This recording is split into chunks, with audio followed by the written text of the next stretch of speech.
제가 교회에 대한 우화를 하나 읽은 적이 있어요. 그 교회의 성도는 집거위들입니다. 거위, 동물, 집거위가 그 교회의 성도예요. 매 주일마다 이제 거위들이 띠뚱거리면서 예배를 드리러 교회에 옵니다. 그 목사님도 거위예요. 이 목사님도 아주 열변을 토하면서 매주일 말씀을 전하세요. 우리는 더 이상 뒤뚱거리면서 걷지 않아도 됩니다. 우리는 저 하늘 높이 날아갈 수 있습니다. 저 멀리까지도 갔다 올 수 있습니다. 먼 지역까지 비행할 수 있습니다. 여러분, 이 장소에만 머물 필요가 없습니다. 설교했어요. 성도들은 이 설교를 들을 때마다 거위들은 꾀꾀거리면서 이게 아멘이라는 표시예요. 아멘으로 이제 화답을 하는 것입니다. 그런데 예배가 끝나면 다시 뒤뚱거리면서 걸어서 자기 집으로 돌아갑니다. 그 다음 주일도 똑같은 일이 반복돼요. 날아가려는 시도 자체를 하지 않는 거죠. 이 교회에 대한 우화예요. 그러니까 그리스도인이 어떤 사람들인지, 하나님이 만드신 교회가 어떤 모습인지를 알지 못하면, 그것을 실행하지 않으면 집거위처럼 된다는 거예요. 날 수 있는데 날아가지 않는 거예요. 날아갈 생각조차도 하지 않고 걸어서 뒤뚱거리면서 평생을 다닌다는 거죠. 우리 새해 첫 주일마다 우리가 우리 교회의 비전을 같이 또 생각하며 나누는 시간을 갖습니다. 하나님이 왜 우리를 부르셨는지, 왜 우리를 교회를 세우는 자로 또 삼으셨는지를 한번 돌아보는 시간입니다. 이걸 잘 기억해야 우리가 이 집거위처럼 되지 않는 것입니다. 첫 번째, 우리 교회에 주신 하나님의 비전이 뭔가요? 하나님 나라의 복음을 알고 영혼을 구원하는 교회. 19절 말씀을 한 번 더 읽어볼까요? 내가 천국 열쇠를 네게 주노니 네가 땅에서 무엇이든지 매면 하늘에서도 매일 것이요 네가 땅에서 무엇이든지 풀면 하늘에서도 풀리리다 하시고, 예수님은 교회에 천국 열쇠, 하나님 나라의 열쇠를 주겠다고 하셨어요. 이 열쇠가 뭘 하는 일을, 열쇠는 문을 여는 일, 문을 닫는 일을 하잖아요. 오늘 본문에는 매고 푸는 역할을 한다 그랬어요. 그러면 교회가 무엇을 열고 무엇을 닫는다는 말입니까? 무엇을 열고 무엇을 닫는 열쇠죠? 교회는 이 땅에서 하나님 나라의 문을 열기도 하고 하나님 나라의 문을 닫기도 하는 겁니다. 교회가 복음을 전할 때 하나님 나라의 문이 활짝 열려요. 교회가 이 일을 하지 않으면 하나님 나라의 문은 닫히는 것입니다. 그러면 사람들이 영적인 생명을 얻을 기회를 갖지 못하게 되는 거죠. 시내에 있는 산부인과를 보면 분만실이 없더라고요. 이 산전진료나 간단한 시술 같은 것은 하지만 분만은 하지 않아요. 그래서 분만을 하려면 큰 병원에 가야 됩니다. 군단위 이하의 지역에서는 산부인과 자체가 없는 곳이 거의 대부분이래요. 그래서 분만을 하려면 대도시까지 수십 킬로를 차를 타고 가서 진료를 받아야 됩니다. 그 아이를 낳아야 돼요. 근데 이게 응급 상황이 생기잖아요. 그러면은 너무 위험한 거예요. 이 분만실이 없는 지역은 어떻게 될까요? 그 지역은 곧 소멸될 위험에 빠질 수밖에 없는 것입니다. 그래서 이 지자체마다 산부인과를 유치하려고 얼마나 많은 노력을 기울이는지 우리가 보잖아요. 분만이 끊긴 동네, 거기는 사람이 살 수 없는 동네가 된다는 것을 알기 때문인 것입니다. 근데 교회도 마찬가지예요. 영적 분만이 없는 교회, 영적 생명이 탄생하는 울음소리가 끊긴 교회는 이건 너무너무 위험해지는 것입니다. 예수님이 교회에 천국 열쇠를 주셨다고 했어요. 이거는 장식용으로 주신 것이 아니라 사용하라고 주신 것을 여러분 기억하시기 바랍니다. 교회가 이 열쇠를 잘 사용하고 있다는 것을 어떻게 알 수 있나요? 하나님을 알지 못하는 분들이 교회를 통해서 예수님의 복음을 듣고 하나님 나라에 들어오는 일이 일어난다면 그는 이 열쇠를 잘 사용하고 있는 거예요. 이것이 일어나는 교회는 천국 열쇠, 하나님 나라의 열쇠를 잘 쓰고 있는 것입니다. 이것이 우리 교회의 첫 번째 관심사이라는 것을 여러분 기억하시기 바랍니다. 하나님 나라의 복음을 알고 이 복음으로 영혼을 구원하는 교회예요. 여기에 관심이 없으면 교회는 교제하는 클럽에 불과한 것입니다. 그러므로 우리 성도는 어떻게든지 예수님을 모르는 분들과 접촉점을 갖기 위해서 애써야 되는 것입니다. 이것이 쉽고 재미있어서 하는 것이 아니에요. 우리를 교회로 부르신 목적이기 때문에 우리가 하는 것입니다. 바울이 감옥에 갇혀 있어요. 에베소서에 보면 감옥에 갇혀 있는데, 감옥에 갇혀 있는 바울이 감옥 바깥에 있는 성도들, 에베소 성도들을 향해서 나를 위해서 이렇게 기도해 주십시오. 중보기도 제목을 내놓습니다. 에베소서 6장 19절을 읽어볼까요? 또 나를 위하여 구할 것은 내게 말씀을 주사 입을 열어 복음의 비밀을 담대히 알리게 하옵소서 할 것이니. 지금 바울이 어디에 있다 그랬죠? 감옥에 있어요. 감옥에서는 꼼짝도 못 하잖아요. 그런데 감옥에 있는 바울이 감옥 바깥에서 자유를 누리고 있는 사람들을 향해서, 성도들을 향해서 내가 이곳에서 예수님을 전할 수 있는 기회를 얻을 수 있도록 기도해 주십시오. 그 기회가 생겼을 때 담대히 하나님의 말씀을 전할 수 있도록 나를 위해서 기도해 달라고 지금 중보기도 제목을 내놓는 거예요. 바울에게 항상 이 마음이 있었기 때문에 그가 디모데도 만난 것이고 누가도 만난 것이고 그가 루디아도 만난 것입니다. 여러분, 부모가 부모로부터 좋은 것을 물려받았어요. 그러면 그거를 자녀에게 잘 물려줘야 될 책임이 있는 거잖아요. 근데 나는 좋은 것을 받았는데 자녀에게는 아주 그 쇠퇴한 것을 물려준다 그러면 그건 매우 곤란한 일입니다. 이건 부모로서 해서는 안 되는 일이에요. 근데 우리 한국교회 성도, 우리 장로님도 기도하셨는데 우리는 어떤가요? 우리는 믿음의 선배들로부터 너무나 좋은 유형의 영적 유산, 무형의 영적 유산을 우리가 물려받았어요. 그런데 우리가 다음 세대에게 물려줄 것은 이 부채를 물려주게 생겼다니까요. 지금 그것을 물려주고 있습니다. 예수 믿는 것이 희귀해진 세상을 우리가 물려주고 가게 생겼어요.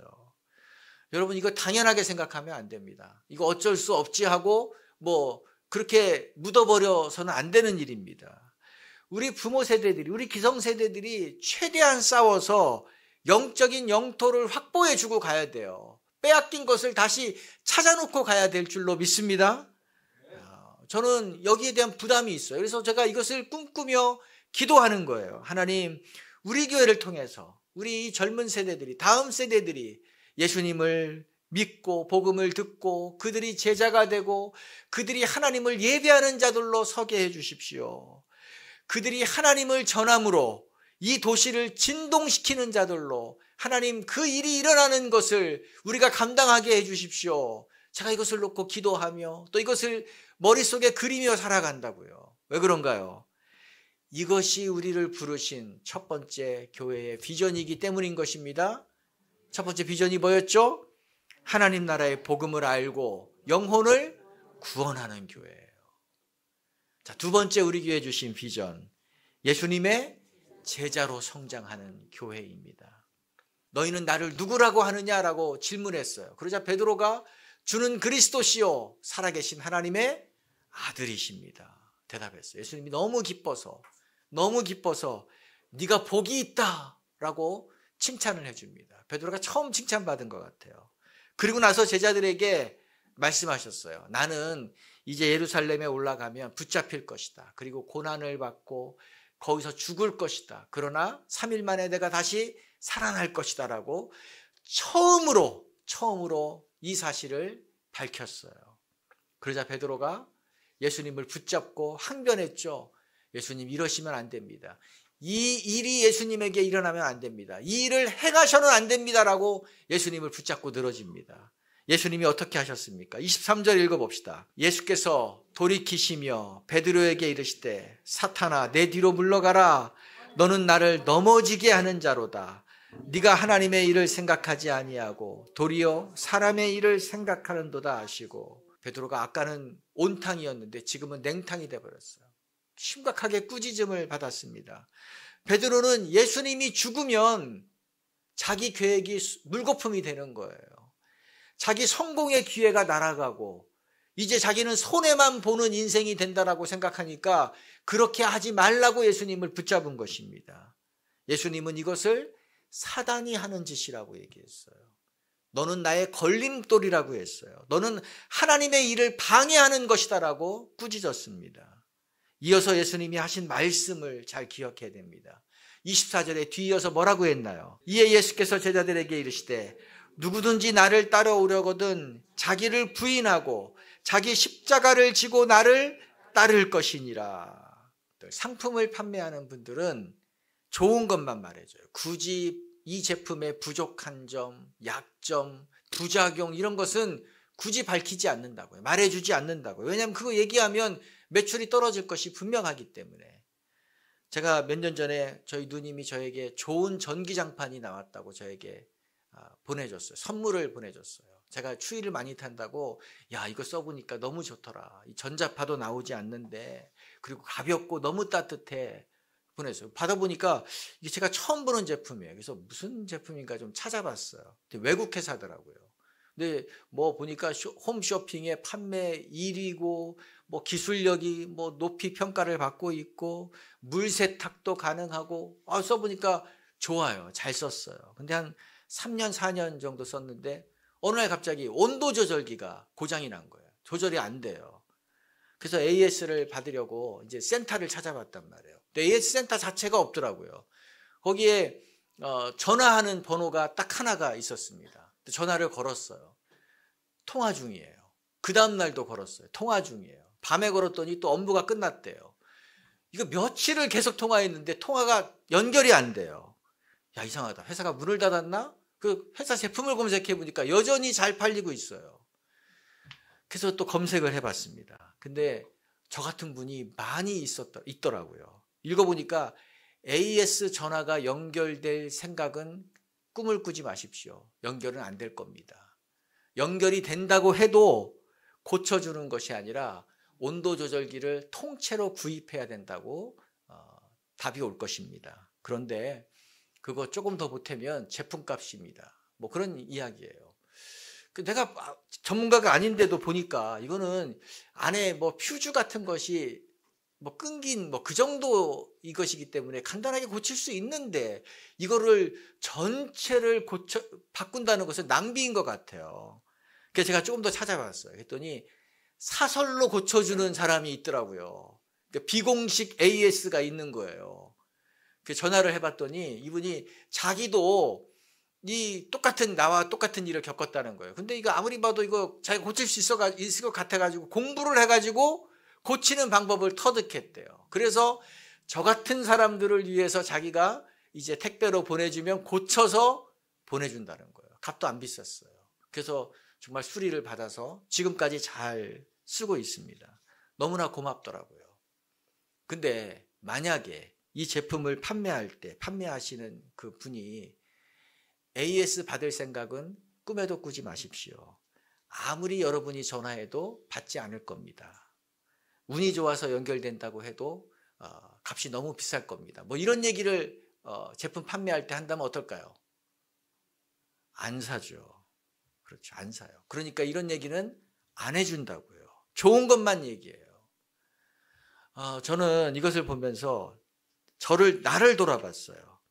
야, 나는 예수님을 믿고 예수님을 따르는 것에 대해서 내가 솔직하게 성도들에게 말해줬나? 좋은 것만 얘기해주고 쉬운 것처럼 포장해서 말해주고 내가 그러지 않았을까? 예수님을 따르면 큰 대가를 치러야 됩니다. 예수님을 따르는 것은 좁은 길을 가는 겁니다. 그러면 사람들이 떠날까 봐 겁을 먹고 내가 일부러 말하지는 않았나? 맞아요. 그렇게 했더라고요. 그렇게 했어요. 제대로 말하면 그만둘까 봐 두려워서 다 얘기하지 않은 거예요. 좋은 것만 얘기한 거예요. 그 결과 오늘날 우리 한국교회의 모습이다라는 생각이 들었어요. 그 결과 이것이 우리의 모습이다라는 생각이 들었습니다. 예수님을 좋다고 하는 사람들은 많아요. 그런데 예수님이 가신 길을 따라가겠다는 사람은 거의 없어요. 예수님이 주는 혜택에 대해서는 너무 관심이 많아요. 다 받고 싶어 해요. 그런데 주님을 위해서 내가 희생하겠다? 이런 사람들은 너무나 찾기가 어려운 거예요. 누구 책임이 아니라 저 같은 사람들이 그런 얘기를 안 해줬거든요. 처음부터 안 했거든요. 좋은 얘기만 해줬거든요. 그런데 예수님을 보면 예수님은 전혀 그렇게 하지 않으셨어요. 요한복음 6장에서 예수님이 오병이요, 물고기 2마리하고 떡 5개로 어린 소년이 준 그 도시락으로 몇 명을 먹이셨습니까? 5,000명을 먹이셨다 그랬어요. 또 7광줄이나 남겼어요. 그러자 그 다음날 수많은 사람들이 예수님 앞에 또 모였어요. 아마 그날 5,000명, 그 전날 5,000명이 모였는데 아마 더 많이 모였을 것 같아요. 엄청난 숫자가 모였어요. 근데 예수님이 이들을 향해서 아주 쏘아 붙이듯이 말씀을 하십니다. 6장 26절 말씀이에요. 읽어봅시다. 예수께서 대답하여 이르시되 내가 진실로 진실로 너희에게 이르노니 너희가 나를 찾는 것은 표적을 본 까닭이 아니요 떡을 먹고 배부른 까닭이로다. 예수님이 그렇게 많은 사람이 모인 것을 보고 흥분하셔야 되는 거잖아요. 너무 좋아하셔야 되는 거잖아요. 그런데 예수님이 쏘아붙이셨어요. 너희는 나를 따라온 것이 아니다. 너희는 나를 따르기 위해서 온 사람들이 아니다. 떡을 먹고 어저께 배불렀기 때문에 오늘도 그것을 먹고 싶어서 온 것이다. 너희의 유익을 위해서 내 앞에 모인 것이다 라고 말씀하셨어요. 또 이런 말씀을 계속 이어가세요. 급기야는 6장 66절에는 이렇게까지 말씀하십니다. 그때부터 그의 제자 중에서 많은 사람이 떠나가고 다시는 그와 함께 다니지 아니하더라. 예수님을 열광적으로 따라다녔던 사람들이 대부분 다 포기하고 집으로 갔다는 얘기예요. 이거 집으로 간 게 아니라 예수님이 내쫓으신 것 같아요. 그런데 예수님은 조금도 위축되지 않으셨습니다. 예수님은 그들을 붙잡을 생각도 안 했어요. 찾아가서 그들을 설득도 안 하십니다. 오히려 남아있는 12명에게 뭐라고 하셨어요? 너희도 가려느냐? 야, 너희도 가려면 가. 말씀하신 거예요. 예수님은 이 말의 수위를 조절하는 능력이 없으신 분 같지 않나요?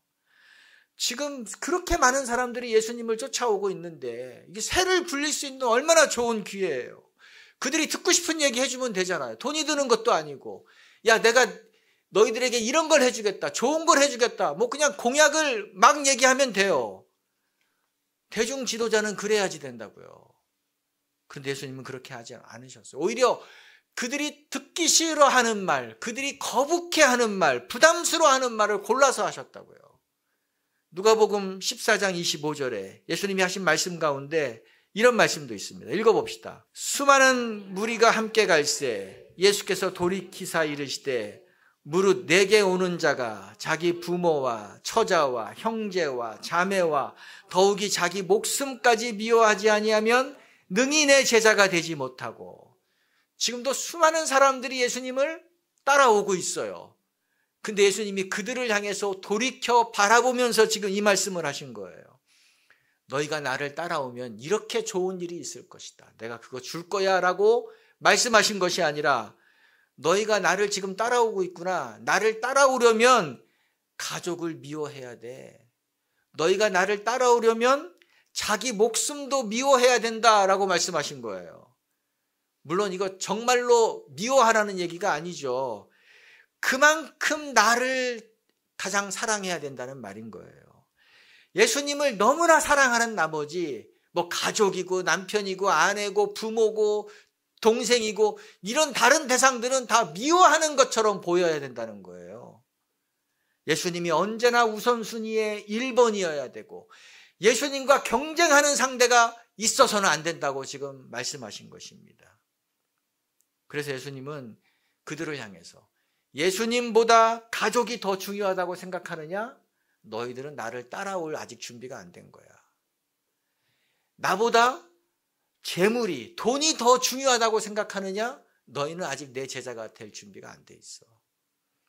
나보다 너의 일이 더 중요하냐? 나보다 너의 스펙을 쌓는 것이 더 중요하냐? 너의 취미가 더 중요하냐? 워라밸 균형을 맞추는 것이 더 중요하냐? 너는 아직 나를 따를 준비가 안 돼 있는 거야. 그냥 가면 좋겠다. 그냥 많은 무리 속에 섞여서 그냥 적당히 살아가는 그 삶이 너에게는 어울려 라고 말씀하시는 것입니다. 예수님은 전부를 걸고 따라오는 자를 제자라고 말씀하셨어요. 여러분 그 길을 가기 원하시나요? 예수님은 자기의 전부를 걸고 따라오는 자들을 제자로 여기셨다고요. 예수님의 요구가 너무나 과한가요? 예수님이 너무 이 사랑을 일방적으로 강요하시는 건가요? 그렇지 않습니다. 예수님을 우리가 이렇게 따르는 이유, 그럼에도 불구하고 예수님을 사랑하는 이유는 뭐예요? 예수님이 먼저 우리를 사랑하셨기 때문이에요. 요한일서 4장 19절 읽어봅시다. 우리가 사랑함은 그가 먼저 우리를 사랑하셨습니다. 우리가 사랑함은 예수님이 먼저 우리를 사랑하셨기 때문이다. 예수님이 우리를 사랑하셔서 육신을 입고 이 땅에 오셔서 우리의 죄를 다 대신 담당하시고 죽으셨어요. 우리에게 죄 용서의 선물을 주셨어요. 우리는 아무것도 한 것이 없는데 이 큰 사랑을 입었다고요. 그렇기 때문에 이 큰 사랑을 알기 때문에 우리도 주님을 사랑할 수밖에 없는 거예요. 억지로 하는 것이 아니라 사랑할 수밖에 없는 거예요. 이거는 희생도 아니고 이것은 헌신도 아니고 이거는 상식이고 이건 마땅히 도리인 것입니다. 그 사랑을 아는 사람은 마땅히 행해야 될 도리인 거예요. 이스라엘 백성들 가운데 집이 가난하거나 아니면 빚을 많이 져가지고 그 남의 집에 노예로 들어가 살아야 되는 경우가 있었죠. 그런데 이 구약시대에 하나님이 주신 법에는 7년째 안식년에는 모든 노예들이 다 자유를 얻었어요. 다 풀어줘야만 됐어요. 자유민이 되는 거예요. 자, 노예 생활이 얼마나 인간이 겪을 수 있는 가장 힘든 일이잖아요. 인권이 있습니까? 출퇴근이 있습니까? 내 것이 없어요. 다 주인의 것이에요. 그러니까 노예 생활하는 사람의 입장에서는 7년째 안식년이 되어서 자유를 누리는 날을 얼마나 학수고대하겠어요. 그날이 오기만을 기다리며 다 고생을 참을 거란 말이에요. 그런데 노예 가운데 안식년이 왔는데도 불구하고 자유를 얻는 것을 스스로 포기하는 사람들이 있었습니다. 나는 이 집의 주인의 영원한 노예가 되겠습니다. 자원하는 사람들이 있었어요. 어떤 사람들인가요? 왜 그런가요? 이유가 뭘까요? 주인을 너무 사랑해서 평생 주인을 섬기며 살겠다고 하는 사람들이 있었습니다. 주인으로부터 받은 사랑이 너무나 큰 사람들일 거예요. 그럼 그들이 어떻게 했나요? 어떻게 했어요? 그들은 본인들이 나는 평생 이 집의 노예로 살겠다고 자원했기 때문에 그들은 안식년에 자유를 스스로 이제 포기한 거죠. 그 증표로 문기둥에 송곳으로 귀를 뚫었습니다. 그게 나는 이 집의 이 주인의 평생 섬기며 살겠습니다는 증표로 귀걸이를 말하자면 한 거예요. 귀걸이. 그러니까 우리 여성분들 귀걸이 하신 분 아주 성경적인 것입니다. 나는 평생 하나님을 주인으로 섬기며 하나님만을 섬기며 살아가겠습니다. 여러분 믿음으로 고백한 거예요. 그거 알고 하셨나요? 몰라도 괜찮아요. 이제 했으니까 그렇게 살면 되는 거예요. 2개 하신 분들은 얼마나 주님을 사랑하면 2개나 하셨을까요? 양쪽에 하셨을까요? 그래요. 이것이 제자인 것입니다. 이것이 우리가 가는 길이에요. 우리는 넓은 길, 편한 길, 좋은 길, 주님으로부터 뭔가 유익만 얻고 그런 것 하기 위해서 주님을 믿고 주님을 따르고 교회를 세운 자들이 아닌 것입니다. 주님을 사랑해서 주님이 가신 것은 어디까지든지 따라가겠다고 결단한 믿음의 사람들인 것을 여러분 기억하시기 바랍니다. 예수님의 제자로 성장하는 교회, 이것이 우리의 비전이에요. 마지막 3번째 우리의 비전이 뭔가요? 성령의 공동체를 드러내는 교회. 예수님은 베드로가 16절에서 주는 그리스도시여 살아계신 하나님의 아들이십니다라고 고백하자 너의 이 고백 위에 나의 교회를 세우겠다고 말씀하셨어요. 너의 이 고백 위에 나의 교회를 세우겠다. 그러니까 교회는 건물이 아닙니다. 교회는 베드로의 이 믿음의 고백, 신앙의 고백을 하는 사람들이 모여있는 공동체가 교회인 것입니다. 예수님을 믿고 하나님의 자녀가 되어서 하나님을 아버지라고 부르는 사람들의 공동체가 교회예요. 에베소서 4장에서는 교회의 머리가 누구라 그랬죠? 예수님, 그리스도. 예수님이 우리 교회의 머리라 그랬어요. 우리는 예수님을 머리로 하는 몸이라 그랬어요. 몸의 각 지체, 각 기관이라 그랬습니다. 우리는 한 몸으로 연결된 공동체인 것입니다. 손가락이 몸에서 잘려나가면 어떻게 되나요? 여러분의 손가락이 몸에서 잘려나갔어요. 땅에 떨어졌어요. 아유, 뭐, 큰일 났네 하고서 끝내야 되나요? 아유, 뭐, 어쩔 수 없지 뭐. 하나 잃어버렸네 하고서 그냥 돌아가면 되나요? 그럴 수 없어요. 빨리 떨어진 손가락을 찾아서 이 수지 접합 전문 병원에 가서 봉합을 해야 되는 것입니다. 그렇게 하면 괜찮아요. 근데 우리 신체 기관은 우리 몸에 다 붙어 있어야 돼요. 팔이며 다리며 눈이며 여기 붙어 있어야 된다고. 떨어져 있으면 제대로 살아갈 수 없는 거예요. 교회도 마찬가지입니다. 우리 성도는 그리스도의 몸이기 때문에 몸된 교회에 붙어 있어야 되는 존재라는 것을 여러분 기억하시기 바랍니다. 몸된 교회에 붙어 있어야 돼요. 뭐 교회 안 나고 혼자 예배 드리면 되잖아요. 얼마든지 우리 인터넷으로 예배 드리고 뭐 편하게 할 수 있잖아요. 아닙니다. 계속 그렇게 해서는 큰데 이것은 마치 몸에서 떨어져 나간 손가락과 같은 신세가 되는 거예요. 몸에서 잘려나간 손가락이 어떻게 그거 제대로 기능을 할 수 있나요? 우리는 이 세상에 살지만 우리가 속한 것은 어디예요? 하나님 나라에 속한 하나님 나라의 시민입니다. 그런데 이 세상은 우리가 살아가는 세상은 하나님을 부인하고 하나님을 대적하잖아요. 그렇기 때문에 여기서 나 혼자 하나님 나라의 백성으로 고고하게 살아가는 것은 불가능해요. 그거는 가능하지 않다고 살아남을 수가 없어요. 그래서 하나님이 영적 가족 공동체인 교회를 우리에게 주신 것입니다. 선물로 주신 거예요. 우리의 안전장치예요. 우리가 살아갈 수 있는 필요한 환경이기 때문에 하나님이 만들어 주신 것을 믿으시기 바랍니다. 요즘에 프리다이빙 하시는 분들이 있다 그래요. 프리다이빙. 산소통도 매지 않고 지하 깊숙이, 물 깊숙이 내려가는 거예요. 무려 뭐 20m 아래로 내려가는 사람들도 있다 그래요. 생각해 보세요. 지하 20m 아래로, 물 아래로 내려간다는 거. 이 아파트 한 10층 높이 되는 거잖아요. 그런데 이 프리다이빙 하시는 분들의 원칙이 있대요. 아무리 전문가이고 아무리 자격증을 다 갖춘 전문 프리다이버라고 해도 혼자서는 절대로 물속에 들어갈 수 없습니다. 물속에 들어갈 때는 버디라고 하는 이 동료가 있어야 돼요. 다이빙 짝꿍이 있어야 됩니다. 그 사람과 함께 있을 때에만 물에 들어갈 수 있는 그 자격이 되고 그것을 허락을 해주는 것입니다. 이 버디의 역할이 뭐예요? 버디는 상대방을 위해 존재하는 것입니다. 상대방이 안전하게 이 잠수할 수 있도록 옆에 따라다니면서 지켜보는 거예요.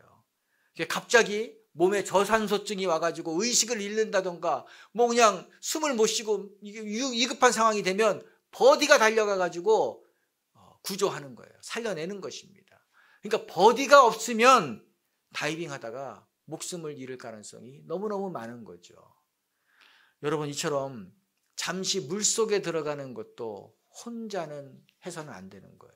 하물며 이 세상을 살아가는데 이 하나님을 대적하는 이 악한 세상을 살아가는데 나 혼자 신앙생활 하겠다. 나 혼자 잘 살 수 있다고 생각하는 거는 그거는 불가능한 것을 결정하는 것입니다. 있을 수 없는 일이에요.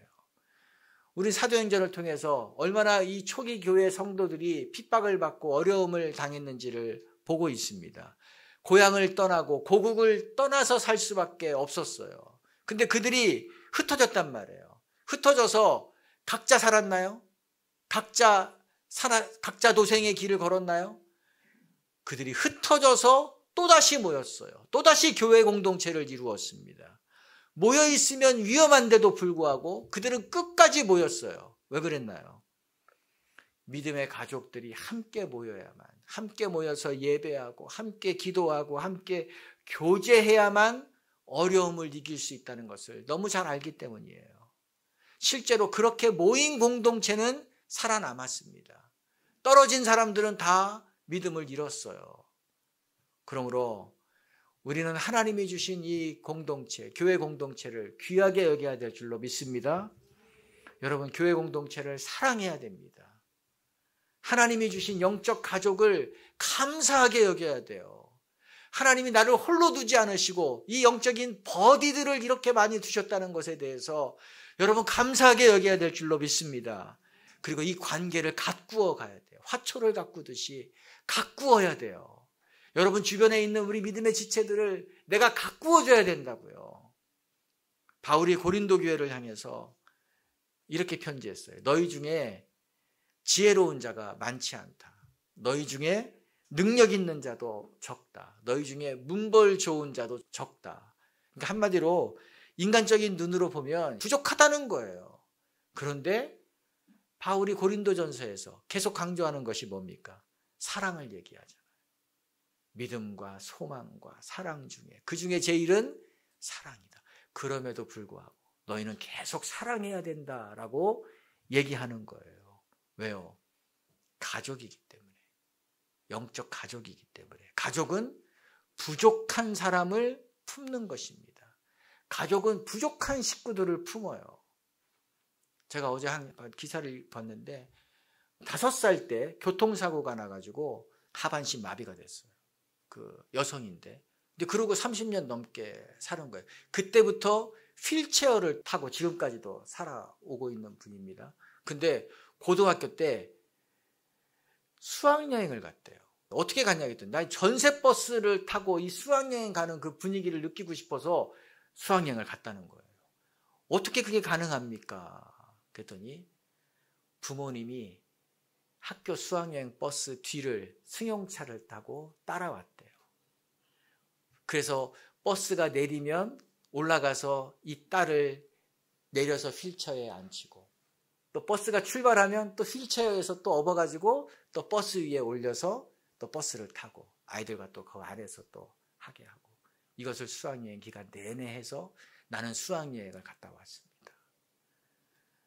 누구 때문에 가능한 거예요? 가족이 있기 때문에 가능한 거죠. 가족이 아니면 누가 그렇게 하겠어요? 가족이 아니면 그런 얘기 할 때, 야, 너는 못 가. 휠체어는, 여기 휠체어 탄 사람은 이 버스 안에 탈 수가 없어라고 하며 미리 다 안 된다고 했을 거예요. 근데 부모니까, 가족이니까, 이 딸을 위해서 버스를 따라다니면서 그 일을 한 거죠. 이게 바로 가족이라고요. 가족은 부족한 식구를 품는 것입니다. 영적 가족도 마찬가지예요. 부족한 식구를 품는 것이 이 교회 공동체예요. 여러분 그렇게 하시겠습니까? 관계를 쉽게 깨지 마세요. 주님은 우리를 주님의 가족으로 하나님을 아버지라고 둔 한 가족으로 묶어 주셨습니다. 이거를 믿어야 됩니다. 그래서 우리가 올해는 이 성령의 공동체, 가족됨을 이루는 것을 우리가 더 많이 배우고 또 더 많이 실행해야겠다. 또 그런 마음을 우리 리더들 가운데 주셨어요. 그래서 어떻게 하면 더 좋을까? 그렇게 할 수 있을까를 같이 한번 고민해 봅시다.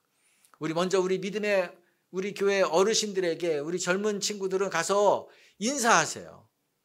우리 어머니들 또 우리 아버님 같은 분들에게 가서 인사하세요. 어떻게 지내셨는지 뭐 누군지 잘 모르면 물어보세요. 목장을 넘어서서 여러분이 다가가서 또 근황을 물으시고 인사하시기 바랍니다. 가족이기 때문에 찬바람이 불면 안 돼요. 가족은. 또 우리 어르신들도 우리 젊은 친구들에게 다가가서 너무 잘하고 계신데 등도 두드려주고 일하고 잘하고 있는지 어려움은 없는지 물어봐 주시고 이게 가족인 거예요. 공장을 짓는다는 표현을 쓰잖아요. 공장을 짓는다. 또 건물도 짓는다는 표현을 써요. 또 배 같은 것도 짓는다는 표현을 쓰더라고요. 그러니까 뭔가 아주 여러 가지 재료를 가지고 거대한 어떤 구조물을 만들 때에 짓는다라는 우리가 표현을 합니다. 근데 꼭 그때만 쓰는 게 아니에요. 제 생각해 보니까 농사도 뭐라고 해요? 짓는다고 해요. 어릴 때 보니까 우리 동네에 이 바느질을 하시는 분이 있는데 저분은 옷을 짓는 사람이야. 그런 얘기를 하는 것을 제가 기억이 나요. 바느질하는 사람인데 옷을 짓는 분이라고 우리 동네 사람들이 얘기해 줬어요. 옷도 짓는다. 밥 어떤가요? 밥. 어머니들 밥을 뭐라고 그래요? 밥을 짓는다라고 그래요. 시인은 시를 짓는다는 표현도 씁니다. 자, 여기서 짓는다고 할 때는 공장에서 뭔가 대량으로 찍어내는 그런 제품이 아닌 거예요. 이거 여기서 짓는다고 할 때는 마음을 쏟아붓는 것이 있을 때 짓는다는 것을 하잖아요. 농사를 짓는다. 농부들이 얼마나 마음을 쏟아붓습니까? 밥을 짓는다. 어머니가 얼마나 거기에 반찬이 없어도 하나하나 마음을 쏟아부어서 하나요. 시인이 시를 짓는다. 단어 하나를 쓰기 위해서 1년을 고심하기도 합니다. 썼다 고쳤다 썼다 고쳤다. 그러니까 이거 여기에는 땀과 정성과 혼이 들어가 있을 때 짓는다는 표현을 써요. 그리고 이 짓는다는 표현을 쓰는 일은 하나같이 다 어려운 일이에요. 다 힘든 일이에요. 농사 짓는 거 어렵잖아요. 시 짓는 거 어렵잖아요. 저는 교회를 생각할 때 교회도 짓는다는 표현이 맞다는 그런 마음이 들었어요. 교회도 짓는다예요. 그래서 교회를 짓는 것, 교회를 세우는 것은 어려운 일입니다. 힘든 일이에요. 참 어려워요. 여러분 매주 앞에서 주보를 나눠주시는 분들도 있어요. 주보 나눠주는 것들 어려운 일이에요. 왜 어려울까요? 교회를 짓는 일이기 때문에 어려워요. 매주 헌금을 계수하기도 하고 또 그거를 입력하기도 하고 또 그거를 또 정리하고 뭐 수십 건씩 송금을 하고 그거 재미없는 일이에요. 어려운 일이에요. 왜 어려운 일인가요? 교회를 짓는 일이기 때문에 어려운 일이에요.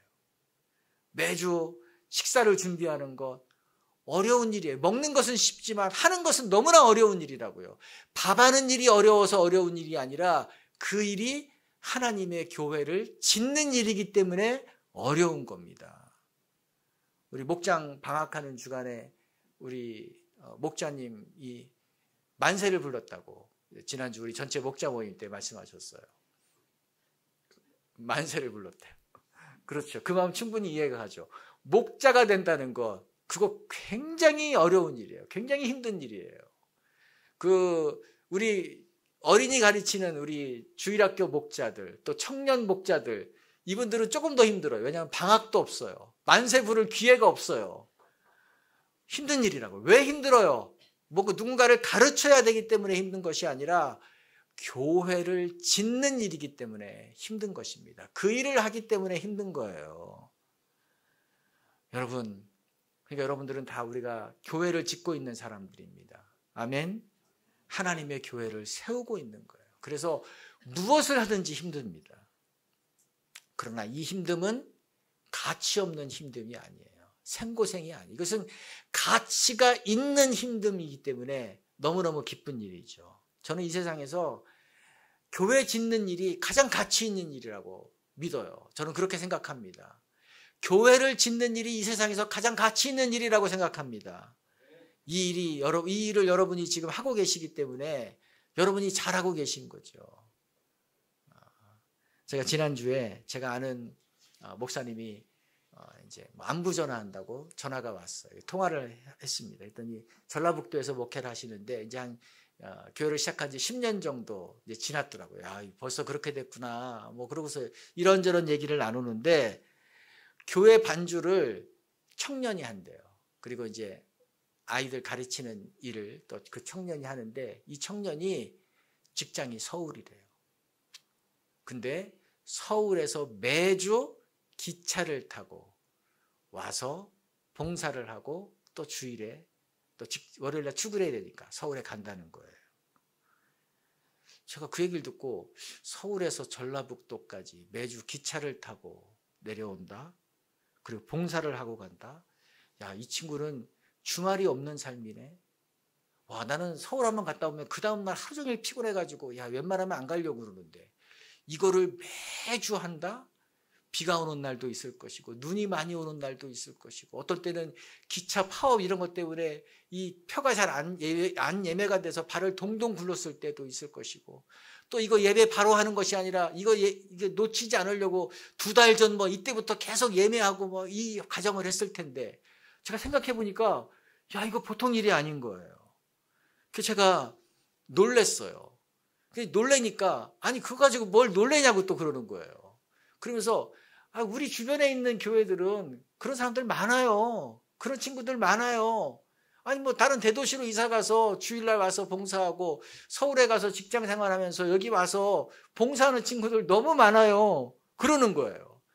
이번 주는 송년 예배가 있기 때문에 그 친구들 화요일 날 밤에도 와야 돼요. 일주일에 2번 와야 되는 거예요. 내가 놀라는 것이 이상하다는 거예요. 그러면서 이렇게 안 하면 우리 중소도시에서는 교회가 세워지기 어려워요. 그런 자들이 있기 때문에, 그런 젊은이들이 있기 때문에 세워지는 겁니다. 이 젊은이들이 그 서울에 있는 교회에서 그냥 편하게 뭐 대접받으면서 뭐 공부하고 뭐 편하게 얼마든지 잘 누리면서 신앙생활 할 수 있을 텐데, 우아하게 신앙생활 하실 텐데, 그 작은 교회, 이름도 없는 그 시골의 작은 교회를 섬기기 위해서 왕복 10시간 정도를 쓸 것 같아요. 뭐 서울역이라고 해서 집이 서울역 옆이는 아니잖아요. 거기 기차 타려면 1시간 와야 되는 거잖아요. 또 내려가지고 또 그래야 되고. 그들을 생각하니까 제 마음이 복받쳐 올라왔어요. 너무 기뻤어요. 너무 고맙다는 마음이, 누군지도 모르는데 너무 고맙다는 마음이 들었어요. 나는 말만 들어도 이렇게 기쁜데, 고마운데 주님은 얼마나 기뻐하실까? 주님은 그들의 모습을 얼마나 기뻐하실까? 18장 하반절에 내가 이 반석 위에 내 교회를 세우니니 음부의 권세가 이기지 못하리라 했어요. 음부의 권세가 교회를 이길 수 없다. 사단의 권세가 교회를 이길 수 없다라고 예수님 말씀하셨어요. 그런데 이런 사람들이 있는 한, 이런 젊은이들이 있는 한, 이런 믿음의 사람들이 있는 한 사단의 권세는 그 교회를 흔들지 못하겠다, 넘보지도 못하겠다는 확신이 들었습니다. 그런 분들이 교회를 짓는 분들이죠. 그렇지 않나요? 교회는 이렇게 지어져 가는구나. 제가 한 수 배웠습니다. 여러분, 우리는 언젠가 주님 앞에 서요. 언젠가 주님 앞에 선다고요. 그때 이런 고백했으면 좋겠어요. 주님, 제가 집은 짓지 못했습니다. 제가 살 집은 별로 짓지 못했습니다.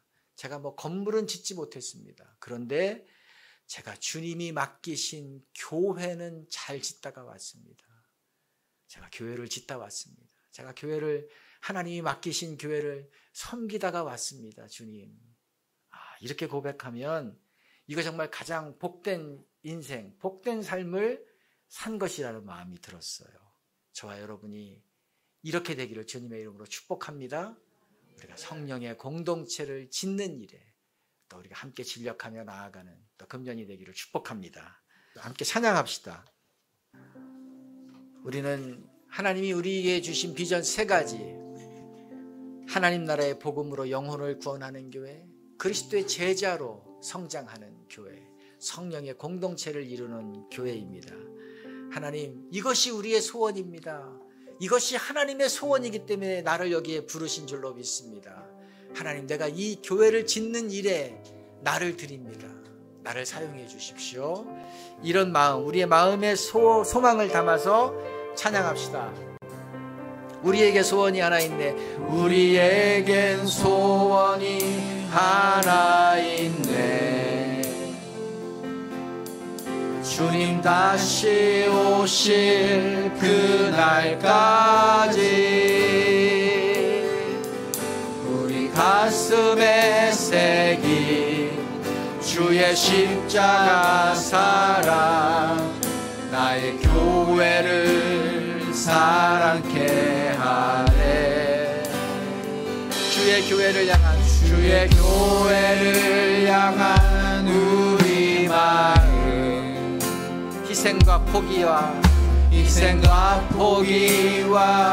가난과 고난, 하물며 죽음조차 우린 막을 수 없네. 우리 교회는 이 땅의 희망. 교회를 교회되게, 예배를 예배되게,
우리가 주님을 사랑하기 전에 주님이 우리를 그 큰 사랑으로 사랑해 주셔서 이렇게 구원하여 주시고 하나님의 자녀 삼아 주시고 하나님 나라의 백성 또 하나님의 공동체를 주신 거 감사합니다. 우리가 이 땅에서 우리의 길을 걸어가는데 관심 갖지 않게 도와주십시오. 이제 주님이 걸어가신 그 길을 따라가는 저희의 삶이 되게 해 주십시오. 영혼을 구원하는 교회가 되게 도와주시고 그리스도의 제자로 성장하는 교회가 되게 도와주시고 성령의 공동체를 드러내는 교회가 되게 도와주시고 이 교회를 짓는 일에 하나님 우리 자신과 우리의 가정과 우리의 모든 것이 사용되기를 원합니다. 우리를 주님께 드립니다. 예수님의 이름으로 기도드립니다.